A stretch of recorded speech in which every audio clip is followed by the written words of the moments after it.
Periods వచ్చిన ప్రతిసారి 7 రోజులు దాటినా బ్లీడింగ్ ఆగకపోవడం, పెద్ద పెద్ద బ్లడ్ క్లాట్స్ రావడం నార్మల్ అనుకుంటున్నారా? ఇది మీ బాడీ ఇస్తున్న సీరియస్ వార్నింగ్ సిగ్నల్.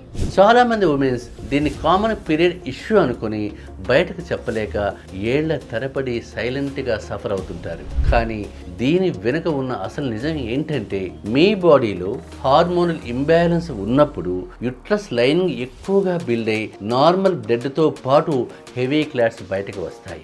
దీన్ని ఇప్పుడే ఇగ్నోర్ చేస్తే బాడీలో ఐరన్ లెవెల్స్ పడిపోయి సివియర్ అనీమియా, విపరీతమైన అలసట, డిజీనెస్ వస్తాయి. అలాగే ఫ్యూచర్లో ఇది మీ ఫర్టిలిటీ కూడా ఎఫెక్ట్ చేయవచ్చు. హోమియోపతిలో మేము మీ ఇంటర్నల్ హార్మోన్ ఇంబ్యాలెన్స్ని న్యాచురల్గా రెస్టోర్ చేస్తాం. యుట్రస్ లైనింగ్ నార్మల్గా బిల్డ్ అవ్వడం మొదలైతే హెవీ ఫ్లో న్యాచురల్గా కంట్రోల్లోకి వస్తుంది. ఈ ప్రాబ్లం గురించి మాట్లాడడానికి ఇబ్బంది పడుతుంటే వెంటనే మాకు మెసేజ్ చేయండి, మాట్లాడుకుందాం. మీ క్లోజ్ ఫ్రెండ్స్కు లేదా మీ సిస్టర్స్కు ఈ వీడియోని షేర్ చేయండి.